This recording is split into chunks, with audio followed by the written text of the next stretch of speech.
Ertu á leið heim úr vinnu? Stilltu á FM 89,1.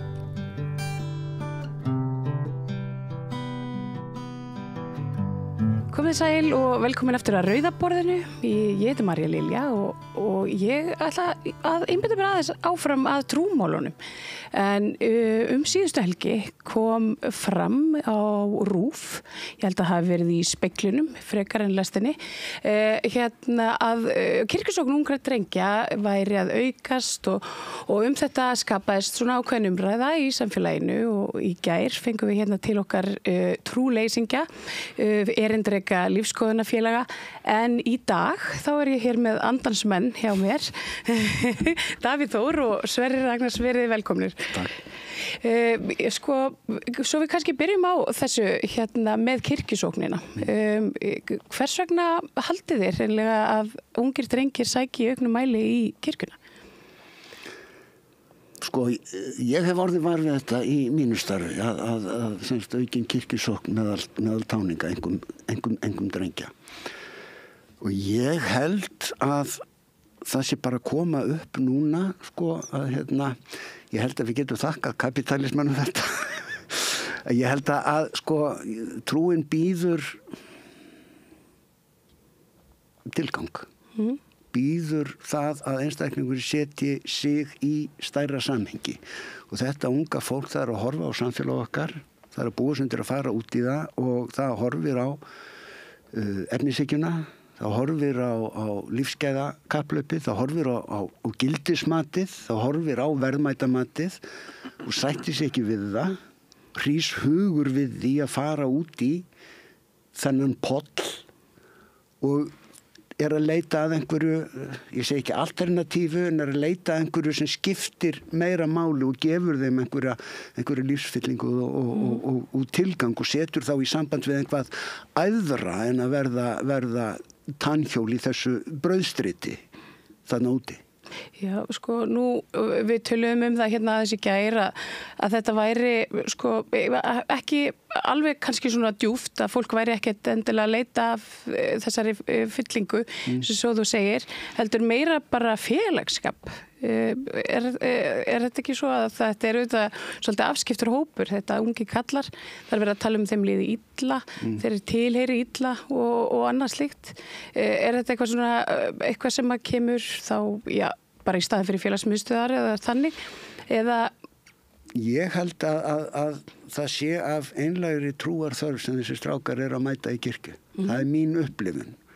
En ég hef ekkert fyrir mér í því annað en bara tilfinningu sem ég hef. Og jú, ég meina við erum félagsverur og að iðka trú í samfélagi við aðra er gefandi og eftir hægt að ræða messuna, hægt að ræða predikunina, hægt að ræða tónlistina og velta fyrir sér eilífðarmálunum í hópi félaga og allir út frá sömu forsendum. Tölum saman um þá upplifun sem við vorum að ganga í gegnum. Og eins og þú segir, þessar mælingar sem hefur verið að sýna ungum karlmönnum líður illa, að það kannski er skýring á þessari auknu trúnhneigð, að þú ert að þar færðu einhvað við tilgangsleysinu. En það nú leita þessir ungu menn í auknum mæli í kirkjuna, þjóðkirkjuna. Hefur þú eitthvað greint svona í kringu þig, aukningu og meiri áhuga fyrir múslima eða sérst íslam? Ég get alveg sagt bara beint í þetta umræðefni að það voru áratugir sem ekki gerist neitt múslima á Íslandi. Ég veit að ég kom hérna sem fyrstur af þeim. Þannig að það var erfitt að það voru allir með sem fordómum og komst aldrei í gegnum þá. En áttur á móti núna síðustu 2 árin eru 20 ungi menn búin að taka íslam. Þannig það er sama þróun. Það er sama þróun? Já, en ég myndi ekki segja að það þarf að félagsskap. Það getur ekki félagsskap allstar. Það getur farið í KR eða hjálpræðisserinn eða kórstarf eða hvað sem er. Akkur leitar í trú og það gefur þeim svör. Það er allir að leita svörum. Við geta svara þessu ránt en leita samt að svari. En svo þetta með bara þetta held ég að segja bara ég oft líki trúleysi við heilkenni. Er þetta ekki bara mennur og svo slæmir að þurfa lækningu? Já, svo myndir trúleysingarnir segja spegill, sko, að trú væri einmitt heilkenni, en ég meina það má svo sem ræða það fram og tilbaka. Þegar ég þetta fyrir mér. Já, en þetta en ég meina, nú eru þið fulltrúar úr 2 mismunandi kirkjum söfnuðum.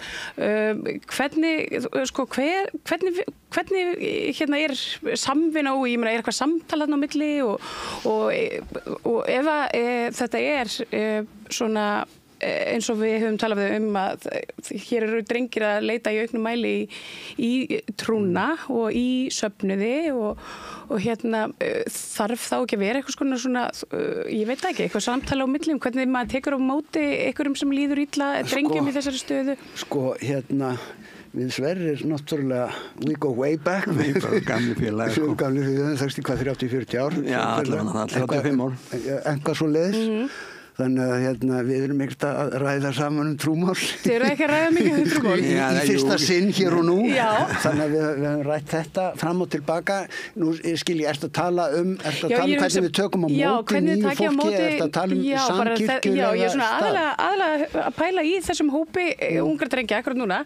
Það eru þessir ungu drengir sem líða illa og ég meina hvað, er eitthvað samtal, ég meina hvað ef ykkur finnur sig ekki í kirkjunni, beinið honum kannski og næstu eða hvað, bara svona það sem prestur leitast við að gera ef hann sér nýtt andlit í kirkjukaffinu, hann leitast við að fá sem flesta úr kirkjunni til að taka þátt í kirkjukaffinu og eftir og í kirkjukaffinu reynar hann að mingla og þá einhverjum og sérilegi við ný andlit eftir það þá er ekkert ferli í gangi, þá bara reynum maður að skapa samtal og kveður bara gaman að sjá þig og endilega komdu fljótt aftur en svo er náttúrulega prestur alltaf til viðtals og ég líki stundum sko presti við sjóntækjafræðing. Það er að segja ef þú sérð illa þá þarftu kannski ekki endilega að fara til augnlæknis. Kannski er nóg fyrir því að fara til sjóntækjafræðings. Bæði það miklu ódýrara og styttri bið og hann getur kannski bara látið þið fá gleraugu sem að hjálpa þér að sjá en þá ríður líka á að sjóntækjafræðingurinn átti sig á því að hann er ekki augnlæknir og ef að inn á borð til hans kemur vandamál sem hann getur ekki leyst með glerugum þá þarf hann að hafa vita á því að vísa viðkomandi til sérfræðings og samahátt ef þér líður illa þá þarftu kannski ekki endilega að fara til sálfræðings kannski getur prestur hjálpað þér og þú þarft sennilega ekki að bíða mikið meira en sólarhring 2 eftir að fá viðtal við prest og það kostar ekki krónu en þá ríður líka á að presturinn átti sig á því að hann er ekki sálfræðingur og ef hann fær inn á borð til sín tilfellið þar sem hann finnur að hann getur ekki hjálpað og ég fengi fólki viðtöl sem enduði á því að ég með leyfi viðkomandi fékk leyfi til þess að hringja fyrir þeirra hönd á bráðamóttöku geðdeildar einfaldlega því að mata sem svo að fólk væri í hættu þannig að og sömuleiðis þú ert búin að vera með syrgjendum, þú ert búin að ganga í gegnum útför og kistan er komin ofan í gröfina allar bara að segja bless og þið fáið reikning frá mér eða allar að segja þá er mínum verki lokið en ég minni á að ég er ennþá prestur og þið hafið síman minn þannig ef ykkur langar að hittast og spjalla eða ef næstu dagar eða vikur verða erfiðar þá er ég hér og bara berið ykkur eftir björginni eða þú veist, leitið til mig, higgið ekki við það þannig bregst presturinn við því að fá fólk til sín en það er ekki eins og að þannig komin ungur drengur sem hefur ekki sést hér áður setjum viðbragðsáætlun í gang til þess að neglan inn það er ekkert svoleiðis í gangi. En það er nefnilega að því að það hefur nefnilega verið svolítið mikill fréttaflutningur þennan hóp drengja sem er allir farin að beita til kirkju og það er svona eins og það er allir stúm gjörsamlega, ég meina hér sitjum við og ræðum það og Ég held að það spili inn í annað fyrir ekki að ég grípa fram fyrir þér ég held að spili svolítið inn í annað að þetta er uppreisn að ég er af punk-kynslóðinni og þegar krúttin komu fram þá blöskraði mér svo gjörsamlega þessi tónlist hún hefði það svo lítið til mér fannst hún svo máttlaus og tilgerðarleg og laus við alla aggressjón og meiningar, þetta var bara einhver innhverf væmni á ensku, hjöluð, sko, önduð, valla sungin, sko, ég, þú veist, tengi öskrandi rafmaskíta og öskrandi pöngara við ungt fólk, sko. Þangað til það rann upp fyrir mér, sko, alveg eins og pöngi var uppreist gegn skallapoppinu, pöngararnir voru að gera uppreist gegn skallapoppi foreldra sinna, þá voru krúftin pöngarana að gera uppreist gegn hávaða og aggressjón og látunum í þeirra músík. Og ég held að það spili inn í þetta með kirkjuna, að það sé líka ákveðin æskumanna uppreist gegn gildismati og viðhorfum foreldra. Það ljómar eins og músík mín meirum því að þið vilja gera alveg uppreist og gera þetta múslimar. Já, það er einmitt. Sko, nú velti ég fyrir mér að hvort að þetta sé, ég meina það talaði að það sé ákveðið afturhvarf til svona íhaldsamari gilda, það eru íhaldsum öfl sem einhvern veginn svona verðast að vera að ná tökum á allavega hinu vestræna heimi og það allt þetta tal bara þessi hefðbundnu gömlu gildi. Haldið þið ekki að það spili eitthvað inn í að það sé svona tísku fyrirbæri eitthvað, þeir sé að eltast við menn eins og Jordan Peterson eða einhverja svona spámenn á TikTok? Er hann okkur að predika kristindóm eða trúmál? Eða? Já, svona íhaldið svona frekar og það einhvern veginn svona haldist í hendur við kirkjuna og ég meina nú alltaf talað að múslimar séu svo ofbærslega íhaldsamir. Það sé ég meina þið fljótið að finna fyrir miklum fordómum. Ég veit ekki hvað þessi íhaldsamt eiga fljúandi teppi er það. Nei, en íhaldið er ekki að komast til valda, íhaldið hefur ráðið frá upphafi og gerir enn og mun gera, heiminum allavega. Já, sko ég held að það sé ekki hægt að saka þjóðkirkjuna að vera íhaldsum í sinni búðun. Nei. Ég held að hún sé einhver frjálslyndasta kristna kirkja í heiminum. Allavega í hóp topp 5, topp 10 hygglust. Íslenska kirkjan? Já, íslenska þjóðkirkjan. Auðvitað eru geirfuglar innan það, eins og Davíð Oddsson sagði, það eru gangsterar í hópnum, sko. En hún spannar mjög vítt svið. Ég get alveg sagt þér það að það voru ekki róttækir og frjálsnýttir stjórnmálamenn sem hringdi í biskup og kvörtuði yfir mínum predikunum og mínum ræðuhöldum á Austurvelli. Nei. Þannig að þetta, þú vilt meina að það voru þeir íhaldsum. Já, þú vilt meina að það sé einmitt, þetta sé ekki þetta, að ungi drengir sé að verða íhaldsamari aftur. Ég meina ef það eru uppreist, nú erum við búum í svona lippaveröld með að við svona margt sem áður hefur verið. Ég fæ ekki þessa incel væpa frá þessum strákum. Ég finn það ekki. Nei, en þá væntanlega en hvað veit ég hef ekkert þessi ungu múslima sem ég var heita nýlega, þetta eru einn að læra lögfræði annars sinni börnum, bara fólki með strákar í bara fullu fjöri en ég veit ekki hvað hefur gert, þetta gjör breyst allavega. En nú eru konur að hverfa úr kirkjum, verðist vera svona, ég var að leita af tölum þetta í gær, fann nú engar haldbarar glænýjar en það er svona eins og það hafi orðið svolítið brottfall á meðal kvenna og meðan að karlarnir hafa einhvern veginn tekið yfir. Kirkjusóknatu? Já, bara kirkju og safnaðar Þetta er þveröfs við mína upplifun, sko. Allavega meðal eldri kynslóðarinnar, sko, að ég er ég fer hálfsmánaðarlega í þjónustu íbúðir, eða segast í félagsmiðstöð fyrir þjónustu íbúðarhverfi sem er í minni sókn og á þar helgistund með fólkinu og það eru kannski 20-30 manns og það eru kannski 3-4 kallar í hópnum. Já, af eldri af eldri kynslóðinu og sama með til dæmis kórstarf, kirkjukóra, að það er yfirleitt miklu meira ströggl að fá karlarattir en kvenrattir í kórin. Þannig að mín upplifun hefur verið svo að konur séu trúræknari og trúhneigðari heldur en kallar svona almennt. Já, og hafa verið það, sko.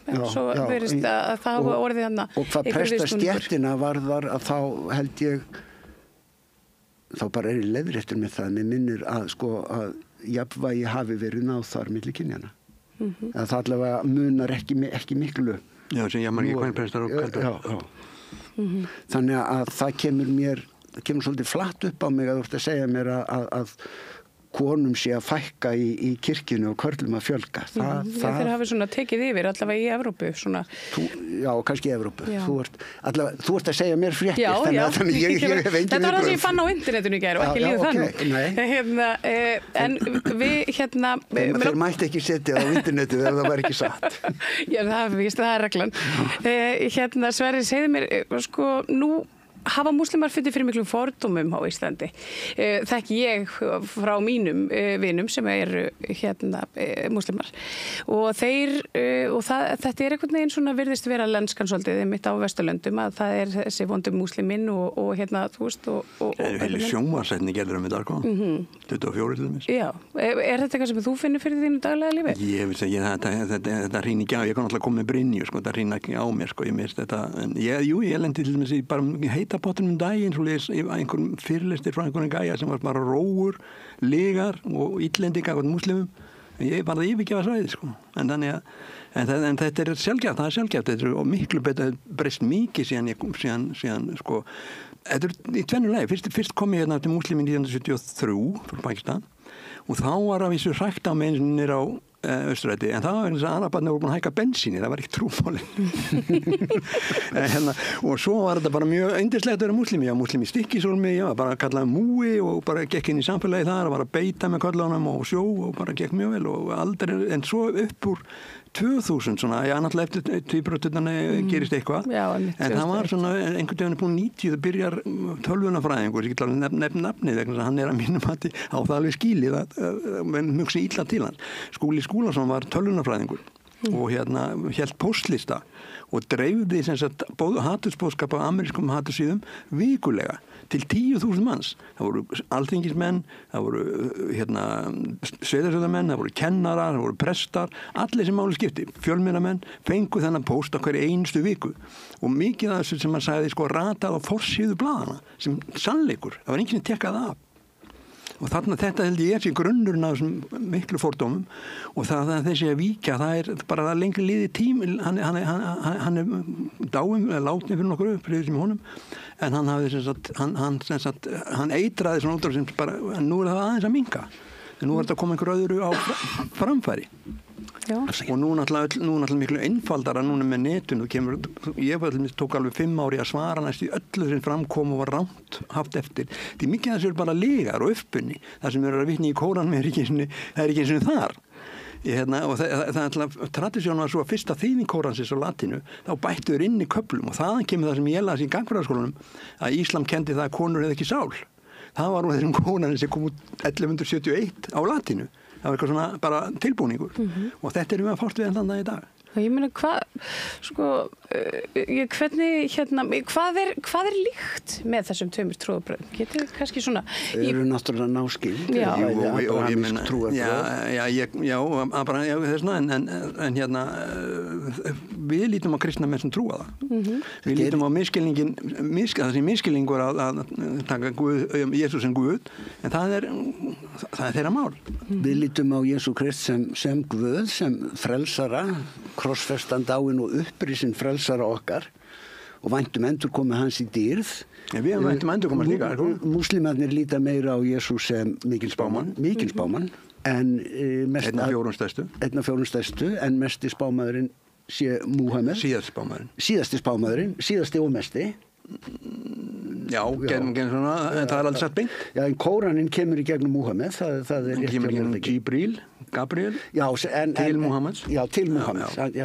Kóraninn kemur til Múhameds frá Guð. Kóraninn er upprunnilega, margir sem miskilja það að Kóraninn er ekki skrifaður, hann er ekki rit, hann er upprunnilega óral, hann er upprunnilega talaður. Já.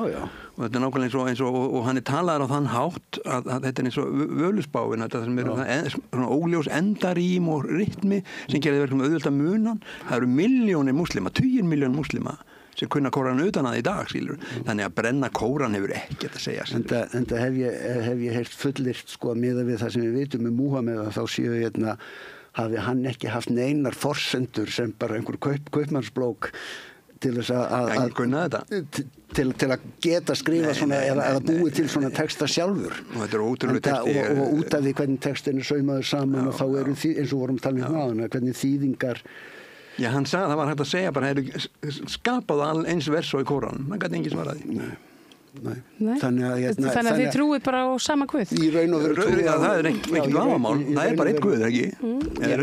Ég spyr ykkur. Eru þið margir yfir þetta einhver öðru? Nú veit ég ekki, ég spyr. Á arabísku hann kallaður Allah og á hebresku sem náskylt tungumáli hann kallaður Elohim. Jú, og kristnimenn í Arabalöndunum kalla Guð Allah. Það er bara nafnið því. Því það er bara arabíska orðið yfir Guð. Yfir eina Guð. Það er svona kalla kristnir menn sem tala eiga arabísku móðurmáli, þeir biðja til Allah. En það er engin mjög, ég líti á kristna menn bara sem samtrúa mér og bara vona Guð fyrir ekki þessa vilja sem er Jesús. Það er mín aftur. En hvernig stendur þá á því að það ríkir þessi miklu misskilningur? Þú talar svona upplýsingar og óreiðu og hérna ég tala reyna hatursorðræðu og kerfisbundið skipulagt nýð.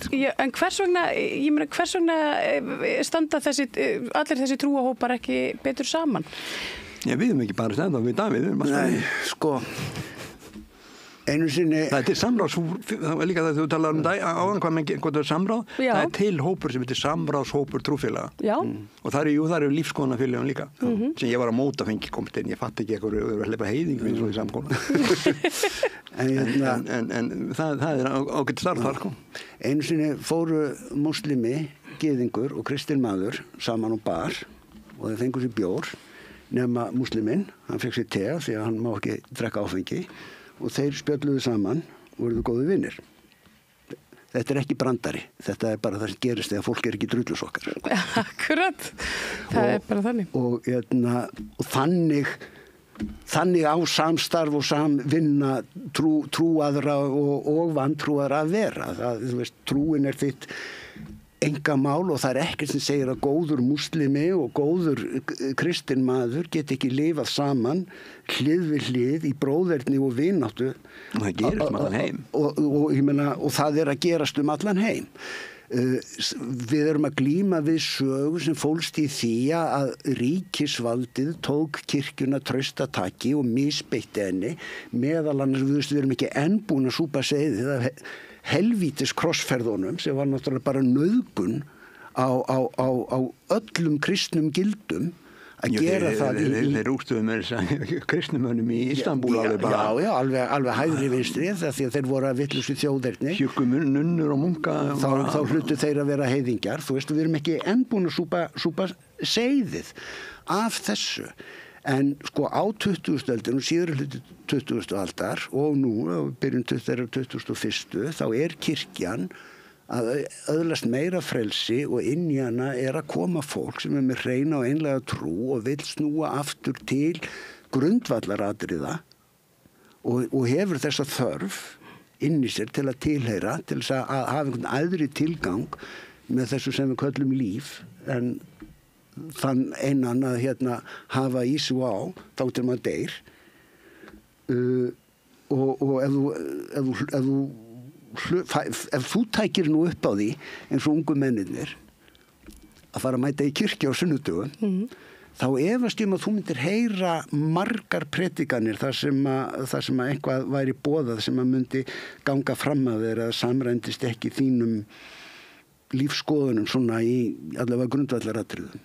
Nei, en hvernig væri ef ég kemi með þér í hvað sem er, messu? Bara nei. Samkomu? Nei, bara samkomu. Djama. Það er engin skil, það er mikið, það er aldrei ólíkt safnaðarstarf í okkur því að moskan er opinn allan sólarhringinn og það eru eins og í moskunni í Skólið sem ég stunda núna þess dagana að þar eru alltaf 20-30 manns og konur og börn einast langt á kvöld og föstudögum er hún full út úr dyrum og það sem 500 manns tala sko, hverjum einustu föstu. En það er mikið safnað starf svo kvöld eftir næturbæn þegar hann skikkaði tíma sem sjö, þá matur alltaf á laugardögum og svo eru krakkarnir bæði stelpur og strákar svona spilandi fótbolta í múskunni skilur, og markið getur verið helgast eins og altari sko. Og það er enginn sem segir neitt við því, þetta er svona alltaf verið. Þetta er bara samfélag, þetta er bara það. Og það er það sem að þannig ef ungu menn að leita samfélagi, þá bendi ég vendilega að koma til okkar í múskunni, það sem er að gerast. Heldur við kirkjunni? Þetta er saman þessu? Því miður þá getum við bara, höfum við ekki möguleika að hafa kirkjur opnar allan sólarhringinn. Það eru fótboltamörk á túninu við kirkjuna og þar eru allir velkomnir að sparka bolta hvenær sem og meðan einhver í kirkjunni þá eru allir dyr opnar og það hættur að koma þangað inn og spjalla. Það er ágætt að gera boð á undan sér til að doppeltekka að presturinn sé við eða langar að hitta hann. En það kemur oft fyrir þess túristar bara banka upp og segja, hæ, megum við skoða kirkjuna, og ef einhver í húsinu þá auðvitað það er auðvitað mál. En því miður þá getum við ekki haft sólarhringsvakt í kirkjunni og kirkjuna getum við bara því miður, reynslan hefur sýnt það, ekki látið standa ólæsta. Já, það er sama hjá okkur en það er þá ákveðin aðeins líkla sem allir vita hverjir eru. Við bara getum ekki látið kirkjuna standa mannlaust eins og ég vildi að kirkjan væri alltaf opin og að við gætum bara ráðið næturvörð, þannig að það væri hægt að leita í kirkjuna allan sólarhringinn. En var það ekki hægt með næturverði, jú?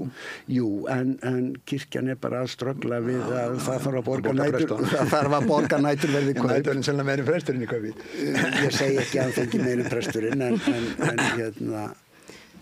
en það þarf líka, bara því miður, við þurfum líka að þetta er rekstur líka. Þetta er rekstur, við bara í kapitaliskum heimi. Ég allast upp þá voru hússkilin opin yfirleitt, allar dyr opin og allir bílar opin, það er bara liðin tíð. Hvað eru langt síðan það?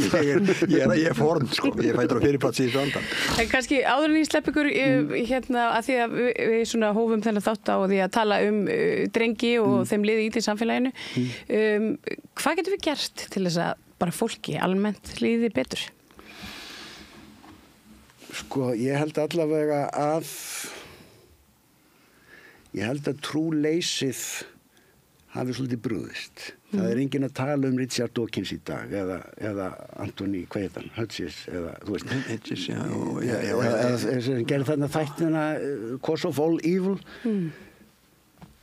Það bara þannig komið fram við kristindóminn, bara það gerði sjónvarpsþáttaröð Orsök alls ills og svo farið og leitaði mestu af klikkuðustu túlkunum sem hægt var að grafa upp af kristindóminum og þú veist einhvað fólk að handleika höggorma og eitthvað svona og þetta átti að vera normið. Þetta var einhver tískubóla til að splúndra samfélögum. Af hverju tískubóla í upphafi aldarinnar sem bara liðin til lok og að því við vorum að tala unga menn að þetta laðaði til sín unga menn á þeim tíma, ekki konur. Það var þarna, hér var starfrækt vefsíða sem ég veit ekki hvort starfrækt ennþá. Vantrú? Já, ég hef ekki heyrt talað hana. Jú, hún er til ennþá.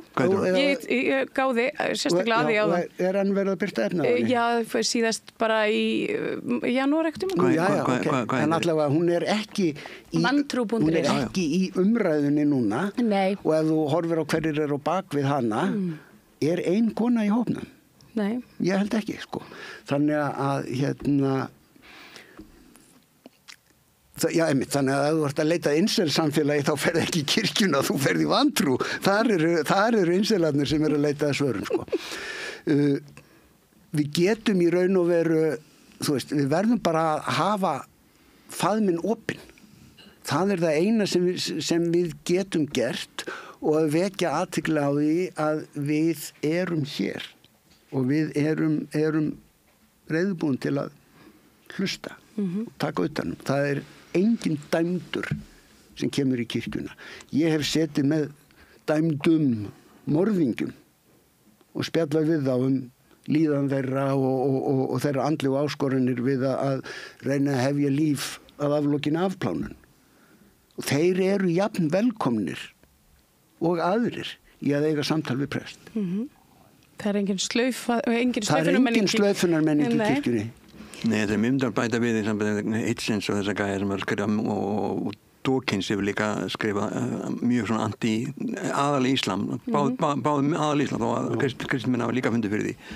En ég sé sko að því að ég kannski ekki þekktur á Davíð, en menn þekkja mig, veit hvað ég formað múslimafélags í nokkur ár, en nóts að prenta mig inn í allavega inn í hjá eldri kynslóðinni og ég hef eiginlega mætt góðu viðhorfi, en svo kemur fyrir einstaka sinnum að gamli vini mín sem hafa verið svona, eða kunningjar kann maður segja, sem hafa svona ekkert verið allt í einu breytast og hafa annað viðhorgagafnir og ég hef svona testað þetta allavega 2 og 3 hvaða bók var, eitthvað að lesa eitthvað íslam nú nýlega, þá hafa þær allir verið að lesa bók eftir Dawkins eða Hitchens, það er bara að skapa þetta og svo er þetta eins og Davíð segir, þeir eru bara að stilla upp einhvern scenarium sem gerist örugglega einhvers staðar eins og að drepa konur, grýta konur, það sé eitthvað algjört í, það er ekki til, það er ekki eins og í Kóran. En þetta er bara... En hvaðan kemur þetta? Ég meina, það hefur oft verið talað sko, trúarbrögð sem svona ákveðið svona ævat kúgunarvaldi við konu. Það hefur alltaf verið notað þannig. Já. Fótbolti líka notað þannig. Það bannar ekki fótbolta. Ok, nú verður útskýra hvað er fótbolti fyrir öllum fótboltakonunum það úti. Talaði bara við konuna sem var reynd að komast upp áhrif en KSÍ. Þú meinar bara svona feðraveldi almennt. Já, það er bara almennt, sko. Þetta er ekki sérstaklega fyrir getur að trúa alls að konu, ég held að það sé alls ekki skilir því, sko. Er kirkjan þá bara svona eins og svona scapegoat svo í slettinu aðeins? Ég held að kirkjan sé svolítið mikið núna í uppgjöri við fortíð sína í feðraveldinu. Sérst á síðustu 2 biskupskosningum að við erum eiginlega erum svolítið að afsakið myndlíkinguna og hvert hún er sótt að þvo hendur okkar af fortíðinni. Það er að segja eins og til dæmis sem birtist í samstarfi kirkjunar og samtakana 78 að gera upp fortíðina. Þar sem að fólk samkynhneigt fólk sem hafði slæma reynslu af samskiptum sínum við kirkjuna sagði sína sögu og sögurnar voru til sýnis í kirkjum og kirkjan gekkst við þessum sögum játaði sekt sína og baðst fyrirgefningar. Sem er svona svolítið það sem hún predikar. Sem er það sem við predikuðum. Þannig að þarna var kirkjan að praktísera það sem hún predikar. Þannig að sko ég vil fá þig í kirkjuna vegna þess að við erum búin að sko og erum í óða önn að segja bless við feðraveldið og að opna faðminn fyrir öllum. En hvað er grund á feðraveldinu í Íslam? Það er nákvæmlega samandamáli þar en málið það er náttúrulega láta undan og talað múslima sem búin til þessi bandaríkjanum þar er allt öðru þessi viðmið sem gilda og þessi kvennakóni er yfirleitt byggð á bara rángtúlkunum og það er alls ekkert leyft að berja konur og ef konan lesin og það sem Páman sjálfur sagði konur, það var ekki til kvenfyrirlitning þar og réttindin eru nákvæmlega eins og það fyrsta skipti sem konur fá að erfa haldið í mannkynsögunni, það er í Íslam og fengu að ráðstafa sínum fyrir sjálfar og fengu að reka fyrirtæki og það voru sko sérstaklega fyrstu árin, svona fyrstu 200-300 árin voru konur mjög áberandi sem fræðimenn svo kemur þetta feðraveldi og íhaldssemin sem einhvern veginn tekur þetta yfir og snýr út úr textum og túlkunum konur hafa miklu meira rétt í Íslam heldur en bara yfirleitt allstaðar kosningarétt fenguðar hafa alltaf haft sem eitthvað sem og fjárráð fengu konur bara á Vesturlöndum bara 1950 öglaus. Ég held að bara kostningaréttin 70 og eitthvað þetta var alltaf ríkjandi í Íslam og þannig að menn vilja þá geta fundið eitthvað og snúið út úr því alveg eins og í Biblíinu og alveg eins og í stefnuskrá Sjálfstæðisflokksins. Og þetta er í raun og veru sama sagan og með kirkjuna sko að ef þú lest Pálsbréfin að þá sérðu þar að konur eru mjög framarlega í safnaðastarfi og eru leiðtogar söfnuða og eru biskupar og svo kemur feðraveldið og tekur þetta yfir og enn þann dag í dag eru konur ekki vígðar til press í kaþólsku kirkjunni og páfi aðspurður hvort að það sé ekki á dagskrá, svarar bara einfallega nei, það er ekki til umræðu. Það mál er bara ekki á dagskrá. Og það er engin hérna, allavega ekki veiga mikil hreyfing í gangi að reyna að setja það á dagskrá. Þannig að í báðum þessum trúarbrögðum eða trúarhreyfingum er jafnréttið algert í upphafi eða nokkuð mikið skulum við segja, það er náttúrulega engir kvenpostular enda hefðu það bara enda hefðu þær ekki mátt einfallega ganga og predika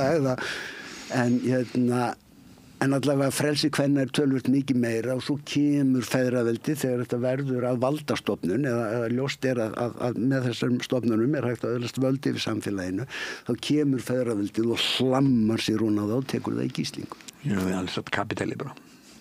Nákvæmlega. Feðraveldi og kapitali er mér bara sama sem. Já, hér þið mjög sammála. Við erum alltaf sammála. Já. Það er bara eitt og segið sem ég vona Guð fyrirgefa. Já, einmitt. Þakka ykkur kærlega fyrir Sverrir Ragnars og Davíð Þór Jónsson. Það er frábæri viðmælendur og það er gott að vita að það eru allir vinnir í heimi Guðs. Tókið við því að það er meira hér handa við auglýsingar. Þarftan að tala borgarfulltrúa. Borgarfulltrúar Sósíalistaflokksins eru með viðtalstíma alla mánudaga klukkan 13:30 til 14:30. Það þarf ekkert að bóka tíma, endilega kíkið við í Bólholt 6, 105 Reykjavík.